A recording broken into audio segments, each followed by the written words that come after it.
परम पूज्य श्री प्रेमानंद जी महाराज, वो रोज सोहनी सेवा करते थे, झाड़ू लगाते थे पूरे वृंदावन में, यत्र तत्र जहां उनका मन करता था उसी कॉलोनी का आज पूरी सफाई करते। सुबह 4 बजे से उनका यही भजन था, यही संध्या थी, यही नाम जप था। सोहनी लेते और लेकर के बुहारते पूरे मार्ग को, और हमारी आपकी तरह नहीं जोर जोर से, नहीं, धीमे धीमे। उनके मन में यह भाव था कि वृंदावन श्री प्रिया प्रियतम का ही स्वरूप है, इनके प्रति मैं रोष नहीं करूंगा, धीमे धीमे। और जब बुहारते थे तो अपने नेत्रों से ध्यान पूर्वक ब्रज की रज को देखते थे, कहीं कोई चिन्ह दिख जाए, कहीं किशोरी जी के चरण रज दिख जाए, कहीं ठाकुर जी के चरण दिख जाए। करते करते जब वर्षों बीत गए तो किशोरी जी के मन में भाव आया, हम नित्य रास के लिए वृंदावन में जाते हैं और पूरे वृंदावन को सुव्यवस्थित ये महात्मा करके रखते हैं, और इनकी एक ही अभिलाषा है कि हमारे चरण चिन्ह इनको दिख जाएं। एक दिन किशोरी जी ने उनको अपने चरण चिन्ह का दर्शन कराया। वो चरण चिन्ह देख करके उनके मन में विश्वास हो गया कि हे श्यामा जो चरण चिन्ह है, इसका मतलब चरण भी है, और चरण है तो मतलब आप भी हो। जब चरण चिन्ह तक ले ही आई हो तो आप अपने दर्शन भी करा दो। अब अगली उनकी स्थिति हो गई कि अब चरण चिन्ह नहीं, अब तो प्रत्यक्ष किशोरी जी को देखना है। लेकिन हमारे ब्रज की एक परंपरा है कि जब तक किशोरी जी की सखियां अनुमति नहीं देंगी ना, तब तक किशोरी जी के दर्शन नहीं हो सकते। इसलिए ललिता जी को मनाओ, विशाखा जी को मनाओ, यमुना जी को मनाओ, गोपेश्वर महादेव को मनाओ। सखियां जब रीझ जाएंगी तब किशोरी जी से मिलना होगा। वृंदावन रस अलग है। अभी हम 15 तारीख से जो कथा करने वाले हैं वो वृंदावन रस के ही ऊपर है। 15 से लेकर के 18 अप्रैल तक गांधी धाम कच्छ गुजरात में, जहां पर वृंदावन रसामृत पद लिखा गया, वहां उस कथा को आप लाइव सुनना, उसमें वृंदावन रस की ज्यादा चर्चा करेंगे। तो जब तक ललिता विशाखा आदि सखियां अनुमति नहीं देती तब तक किशोरी जी के दर्शन नहीं होते। लेकिन किशोरी जी तो चाहती हैं कि उनको दर्शन दें। तो एक दिन किशोरी जी ने रास करते करते अपना नूपुर वहीं छोड़ दिया, और नूपुर छोड़ करके किशोरी जी निकुंज में चली गई। आप सुबह सुबह जब सोहनी करने आए तो आपको वो नूपुर मिला, और नूपुर देख करके वो आनंदित हो गए। इतना सुंदर नूपुर, ऐसी सुंदर उसकी कलाकृति, इतना हल्का उसका वजन, इतना सुंदर उसका स्वरूप।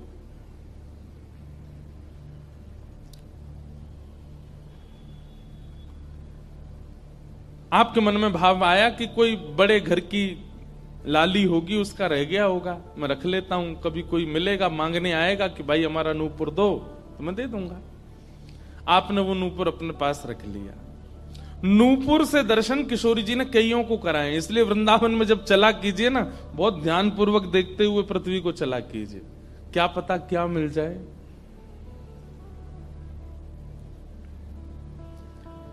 सूरदास जी को भी नूपुर से ही दर्शन हुए किशोरी जी के, और आज इन महापुरुष को भी हो रहे हैं। मुझे नाम स्मृति में नहीं आ रहा है, शायद संभवतः श्याम चरण दास जी नाम था। तो नूपुर को अपने पास रख लिया।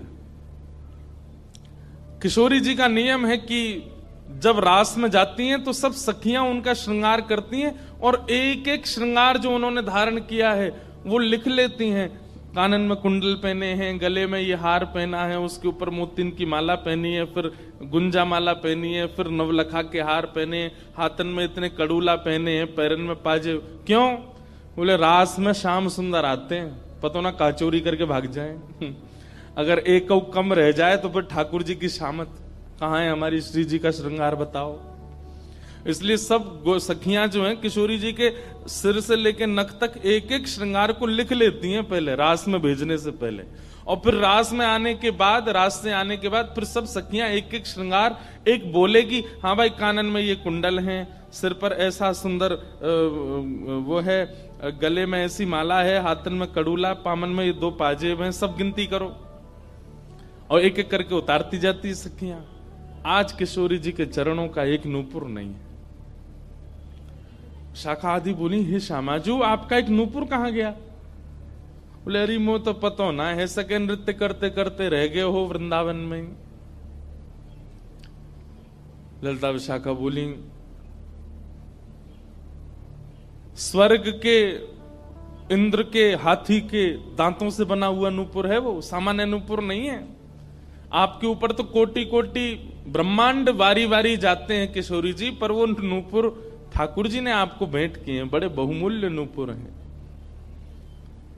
अब किशोरी जी बोली मोह ना पता कहां रह गए होगो कहीं पे। किशोरी जी तो मन बना चुकी है ना, दर्शन देना है उनको। तो ललिता विशाखा ने विचार किया कि हम ही जाती हैं, ढूंढ के आती हैं निकुंज में, कहां है, वृंदावन में। बोले अपने रूप में तो नहीं जाएंगी, तो एक वृद्धा का रूप धारण किया, एक वृद्ध मैया का रूप धारण करके ललिता विशाखा गई और वृंदावन में ढूंढने लगी नूपुर कहां है। तभी ढूंढते ढूंढते वो महाराज जी सोहनी कर रहे थे, उनके सामने पहुंची। अरे बाबा हमारी लाली आई सवेरे सवेरे यहाँ पे, और बाके पाम को एक नूपुर रह गयो, तेने देखो। बाबा बोले तुम कौन हो रही? बोले हम पास के गांव की रहवारी, हमारी बहू है वो, और या की लाली है वो, जाको नूपुर रह गयो है। बाबा बोले मैं कैसे पहचान जाऊं कि तुम्हारी ही लाली का नूपुर है? भाई मनचले लोग हैं, बहुमूल्य वस्तु किसी पे देखते हैं तो सब अपना अपना बताते हैं। रोड में अगर 100 रुपया गिर जाए और 50 लोग वहां से निकल रहे हों, कि कोई पूछे भैया 100 रुपया किसका, सब अपनी जेब चेक करते, भले ही कुछ लेके नहीं थे, भले ही जेब में कुछ नहीं था, फिर भी देखते लग तो मेरा ही रहा थे, मेरे जेब में 100 रुपए तो थे।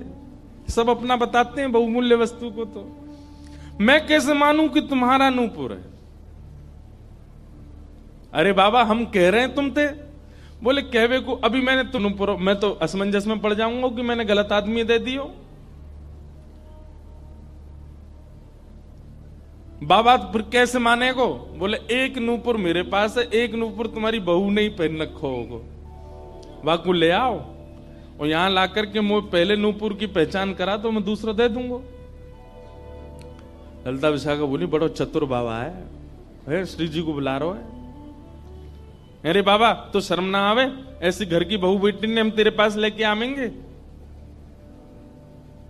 बाबा बोले तो फिर चले जाओ, तुम पे भैया खूब धन धान्य, दूसरा नूपुर बनवा लियो, जो मुंह पे ही रहने दो। ललिता विशाखा बड़ी चिंता में लौट करके आई तो किशोरी जी बोली क्या बात है, आप इतनी चिंतित क्यों? बोले एक बाबा है, बाने आपको नूपुर धल लियो, यूं कह रहा है कि पहले जिनके पास एक नूपुर है उनको लेके आओ तब दूसरा दूंगो। तो श्री जी बोली इसमें क्या देर है, फिर ले चलो, चलते हैं ना। विशाखा जी समझ गई, बोले हे ललिता जी ये सब लीला किशोरी जी कर रही हैं, इनको दर्शन देना है उनको, और हमसे और आपसे स्पष्ट कह नहीं सकती, क्योंकि हम तो फिर सबको परखने लगती है ना कि इसमें कोई दोष तो नहीं, इसमें क्या गुण है। इसलिए किशोरी जी सीधे हमसे नहीं बोल करके और ये लीला कर रही हैं, इनको ले चलो। और किशोरी जी आई वृंदावन, और महात्मा बैठे सोहनी कर रहे थे, और सामने से जैसे ही किशोरी जी को आते हुए देखा, बाबा ले हमारी बहू आ गई, अब नूपुर दे दे, देख या को नूपुर भी वैसा ही है। बाबा बोले मेरी आंख की कमजोर है, ने दूर से दिखना रही, पास लाके हाथ से स्पर्श कराओ। ललिता विशाखा बोली बाबा तो शर्म ना आ रही अपनी बहू को स्पर्श करा में? तो बोले चरण स्पर्श करावे में कहा देर, ले आओ। किशोरी जी समीप गई, जैसी चरण स्पर्श किए अपने हाथों से नूपुर पहना करके लिपट गए चरणों से। हे किशोरी जी, हे श्यामाजू, अब कृपा करो, मैं जानूं ना तो ये दोनों कोई बूढ़ी मैया हैं और ना आप इनकी बहू, आप साक्षात किशोरी और ये ललिता विशाखा है, अब मुंह पे कृपा करो। तो किशोरी जी ने उसी नूपुर से उन महात्मा के सिर पर एक चिन्ह बना दिया, अपने नूपुर का ही चिन्ह बना दिया, और कहा बाबा अब जीवन भर ये छाप आपके मस्तक पर ही रहेगी, मेरे नूपुर की छाप। उन महात्मा के मस्तिष्क पर जैसे हमारे तिलक दिखता है, ऐसे प्रत्यक्ष नूपुर की छाप प्रत्यक्ष सबको दिखने लगी।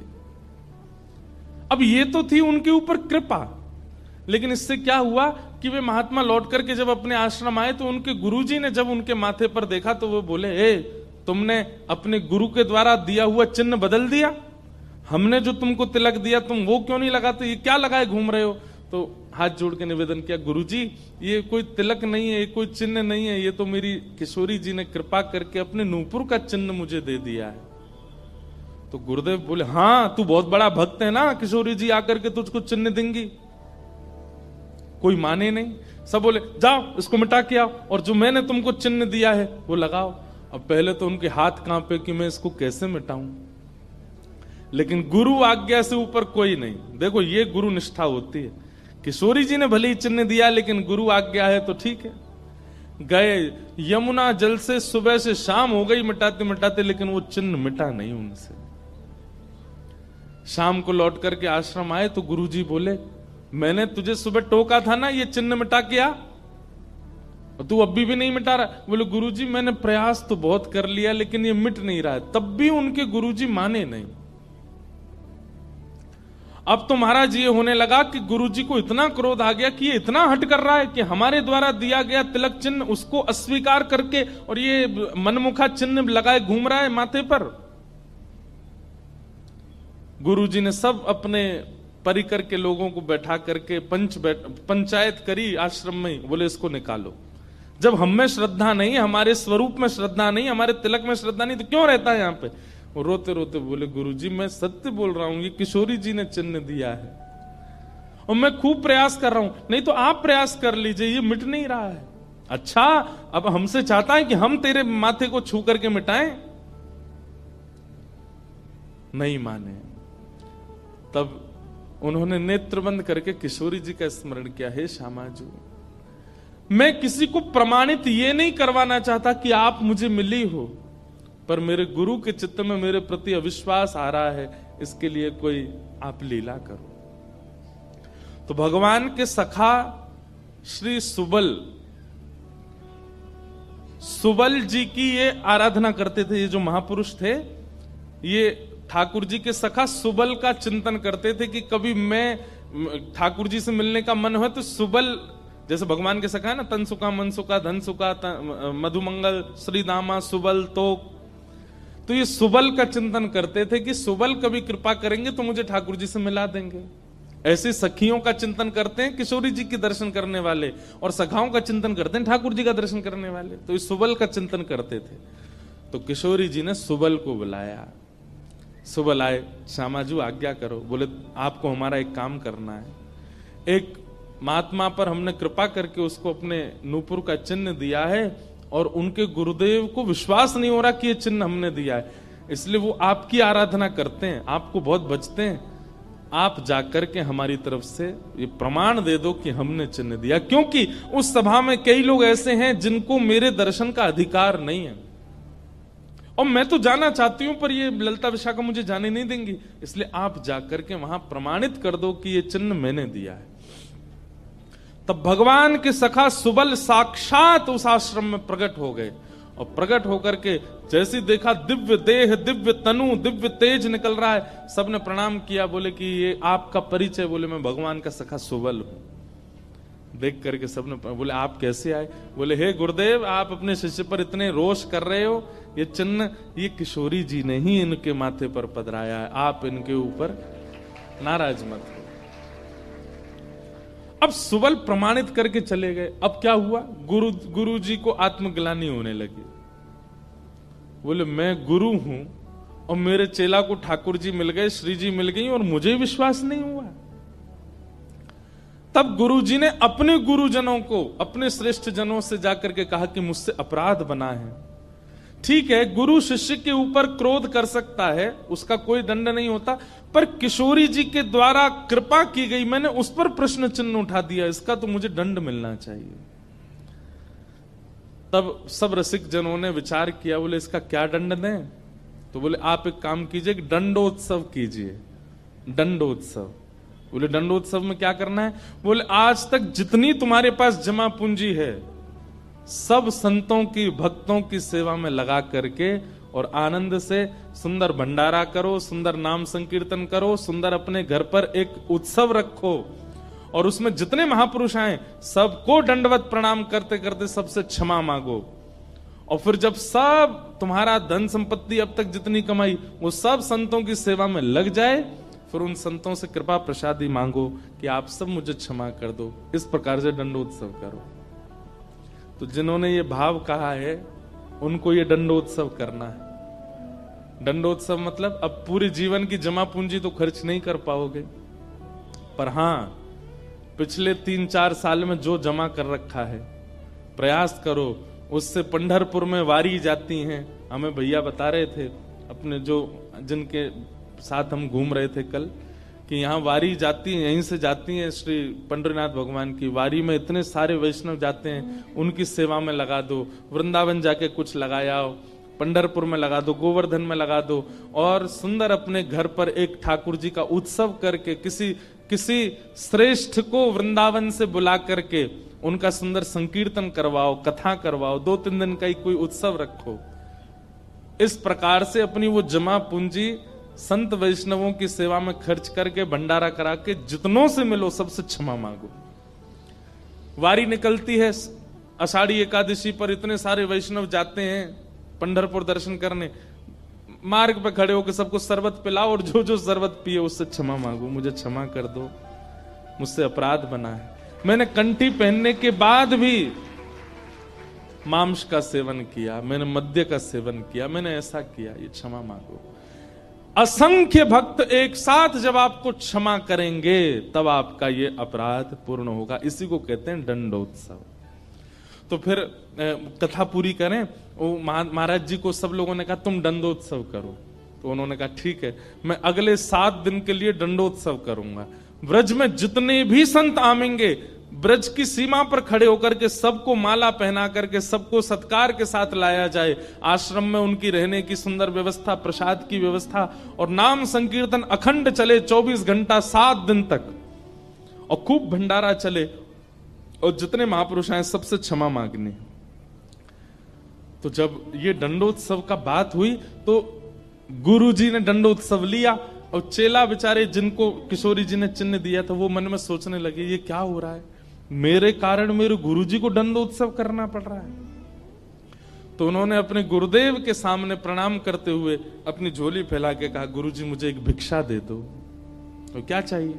बोले जो दंडोत्सव आप करना चाह रहे हैं वो मुझे करने दीजिए, आप विराजिए, आपकी जगह मैं करूंगा, मैं शिष्य हूं आपका। तो बोले नहीं नहीं, अपराध हमने किया तो तुम क्यों करोगे? बोले गुरुजी बस यही कृपा चाहिए। तब बड़े संतों ने मिलकर के सबने कहा कि भाई देखो शिष्य कर सकता है, अगर इनकी इच्छा है तो ये करने दो। तो फिर गुरुजी का दंडोत्सव उन्होंने ही किया जिनको चिन्ह किशोरी जी ने प्रदान किया था, दंडोत्सव मनाया। इस प्रकार भैया जिनसे ये अपराध बन जाता है ना, कभी कंठी माला पहनने के बाद अपराध बन जाता है, किसी वैष्णव के प्रति कुभाव बन जाता है, किसी तीर्थ में जाकर के कोई पाप बन जाता है, उनको ये सब दंडोत्सव करने चाहिए। अपनी कोई पैसा खर्च कराने के लिए नहीं कह रहे हम, लेकिन हाँ जितना हो सके वैष्णवों की सेवा करके, अब चाहे वो धन लगा के करनी पड़े, चाहे तन से करनी पड़े, चाहे मन से करनी पड़े। पर लोग बड़े कंजूस हैं आजकल। बोले कि महाराज जी आपने मन से सेवा भी तो कही है, कोल्हापुर में बैठे बैठे आंख बंद करके यही संतों की सेवा कर देंगे, इनके पाम पूछ दिए, 5000 रुपया हमने दक्षिणा में दे दिए, ले खर्च भी नहीं हुए, मन से सेवा भी हो गई। किसी का भाव है कि आप कहते हैं महाराज जी कि ठाकुर जी से कुछ मत मांगो, पर अगर ठाकुर जी से कुछ मांगना है तो ठाकुर जी को मांगो। ठाकुर जी अगर मिल गए तो फिर उसके बाद क्या? ये तो भाई जब मिल जाएंगे तब मैं पूछूंगा आपसे, उसके बाद क्या? सही बात तो ऐसी है कि ठाकुर जी मिल जाएंगे ना, ठाकुर जी सदा के लिए तो नहीं रहेंगे, थोड़ी देर दर्शन देके चले जाएंगे और फिर आपके चित्त में अखंड प्रेम प्रज्वलित करके जाएंगे। अनंत प्रेम के रस में आप डूबने लगोगे, जिसको देखोगे उसी के प्रति प्रेम उत्पन्न होने लगेगा, उसी के प्रति श्रद्धा भाव, उसी में ही वैष्णव दर्शन होने लगेगा। छके रहोगे सदा कृष्ण प्रेम में, जैसे मीरा बाई। जिन भेषा मेरो सावरो रीझे, जिन भेषा मेरो सावरो रीझे, जिन भेषा मेरो गिरधर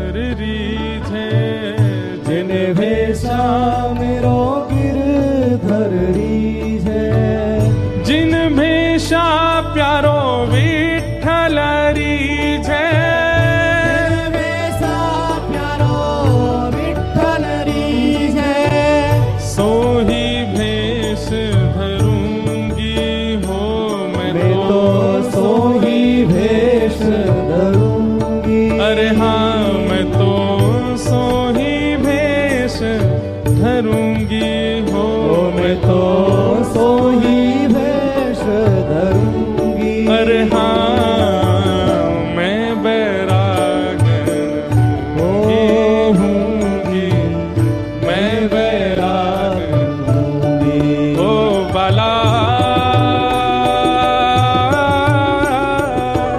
मैं बैरागन हूँगी, मैं बैरागन हूँगी, मैं बैरागन हूँगी। ओ प्राण हमारा वहाँ बसत है, प्राण हमारा वहाँ बसत है। प्राण हमारा वहाँ बसत है। प्राण हमारा वहाँ बसत है। ओ यहाँ तो खाली को, यहाँ तो खाली को, हाँ यहाँ तो खाली को, यहाँ तो खाली को। ओ मात पिता परिवार सोई है, मात पिता परिवार सोई है। मात पिता परिवार सोई है, मात पिता परिवार सोई है। ओ कहिए तिनका तो भला कहिए तिनका तो, हाँ भला कहिए तिनका तो, भला कहिए तिनका तो। अरे हाँ मैं बैरागन हूँगी, मैं बैरागन हूँगी, मैं बैरागन हूँगी। मैं बैरागन भाव भाव से ओ बाला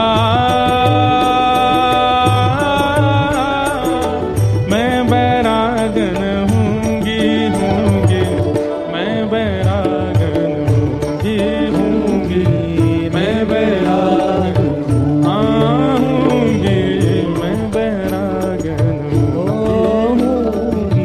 मैं बैरागन ओ हूँगी, मैं बैरागन हूँगी। मैं बैरागन ऐसे प्रेम में छक जाएंगे। जैसे किसी प्यासे को पानी पिला दिया जाता है तो क्या उसको दोबारा प्यास नहीं लगती? लगती है। ठीक वैसे ही ठाकुर जी एक बार शीतलता दे देते हैं दर्शन देके, और उसके बाद जब जब जाते हैं तो फिर से वही स्थिति और दुगनी हो जाती है, मिलन की उत्कंठा और ज्यादा व्याकुल कर देती है। ठाकुर जी का मिलन परिपूर्णता नहीं कर देता। इसका मतलब यह नहीं है कि आपका अब इच्छा नहीं होगी, बल्कि पहले से और तीव्र इच्छा प्रकट हो जाएगी। ठाकुर जी मिल जाएंगे तो और रोना आएगा, क्यों? अब जाना नहीं आप, लेकिन ठाकुर जी तो जाएंगे। और जब ठाकुर जी जाएंगे तो फिर वही विरह वेदना जो सूक्ष्म थी अब वो प्रगाढ़ हो जाएगी। अब और मिलन की इच्छा होगी और दर्शन की इच्छा होगी।